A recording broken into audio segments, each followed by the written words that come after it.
වාක්‍ය 8කින් ඔබේ ඉංග්‍රීසි දැනුම වර්ධනය කරගමු යන මාතෘකාව යටතේ GTI Spoken English channel එක වෙතින් ගෙන එන 31 වන වීඩියෝ එකත් සමගයි අද ඔබ මේ රැඳී සිටින්නේ. බලමු අද මම මොනවාද ඔයගලන්ට කියලා දෙන්න යන වාක්‍ය 8 කියලා.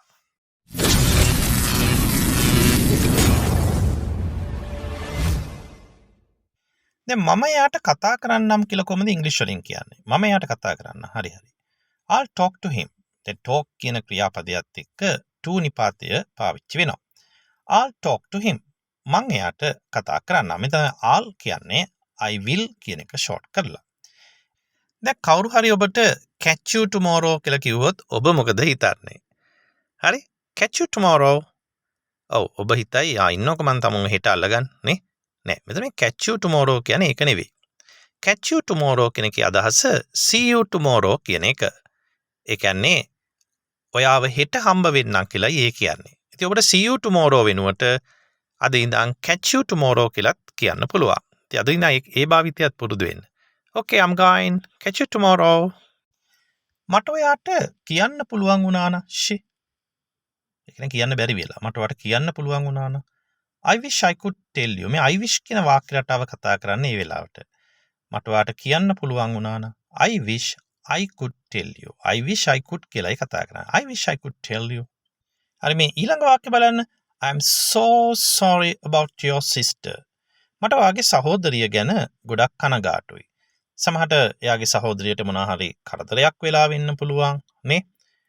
අසනීපයක් වෙලා වෙන්න පුළුවන්. ඉතින් අපි කියනවා I'm so sorry about your sister.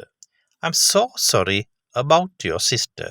මට ගොඩාක්ම කනගාටුයි ඔයාගේ සහෝදරිය ගැන. මේ කීයද දෙයා එන්නේ? දැන් කවුරු හරි එනකව ඔබ බලන් ඉන්නවා. මේ කීයද දෙයා එන්නේ? at what time කියන එක අපි what time කියලාත් කතා කරනවා. at එක නැතුව. what time is he arriving? මෙතන ඇය කාන්තාවක් වෙනවා නම් she කියලා කතා කරන්න පුළුවන්. what time is he arriving? what time is she arriving? මේ arrive කියලා කියන්නේ පැමිණෙනවට කියන තවත් ක්‍රියාපදයක් අර come වගේ. එහෙනම් what time is he arriving? මේ කීයද එයා එන්නේ? කීයද එයා පැමිණෙන්නේ? කියන අදහස. ඒ වගේම ගිහිල්ලා යාව ගන්න go pick him up. ගෑනු ළමෙක් නම් අපිට go pick her up කියලා කියන්න පුළුවන්. ගිහිල්ලා යාව ගන්න go pick him up. දැන් හිතන්නකෝ දැන් ඉස්කෝලයක් කරලා ළමෙක්ව ගන්නවා වෙන්න පුළුවන් නේ. ඉතින් සමහරට කියනවා මේ ගිහිල්ලා ඔයා එයාව ගන්න. ගිහිල්ලා ගන්නකෝ මම පොඩක් බිසි ඔයා ගිහින් ගන්න. go pick him up. ඒ වගේම ඔබ කොහෙට හරි යනකොට ටිකක් පරක් වුණා. ඉතින් පාරේ යනකොට චුට්ටක් එහෙම වෙනව නේද? ඉතින් ඔබට කියන්න පුළුවන් I'm sorry I was late. දැන් I am late. මම පරක්කුයි. I was late. මම පරක්කු වුණා.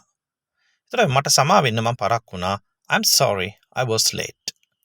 ඒ වගේම හැමදේම වෙනස් වෙලා. දැන් ඔබ අවුරුදු ගානට පස්සේ යම් කිසි තැනකට නැත්නම් යම් ප්‍රදේශයකට ආවහම අනේ හැමදේම වෙනස් වෙලා නේ. ඉස්සර වගේ නෙමෙයි දැන් නේ. හැමදේම වෙනස් වෙලා. Everything has changed. Everything has changed. හැමදේම වෙනස් වෙලා. ඉතින් හැමදේම වෙනස් වෙනවා තමයි නේ. අර මේ ලෝකේ වෙනස් නොවන එකම දේ වෙනස් වීම කියලාත් කතාවක් තියෙන නේද? ඔව් ඉතින් හැමදේම වෙනස් වෙනවා එන්න. කාලය යනකොට වෙනස් වෙනවා.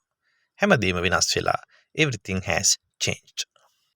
හරි මේ වාක්‍යයටත් හොඳින් පුරුදු වෙලා ඔයගලන්ගේ ඉංග්‍රීසි කතනයට එකතු කරගෙන ලස්සනට ඉංග්‍රීසි කතා කරන්න.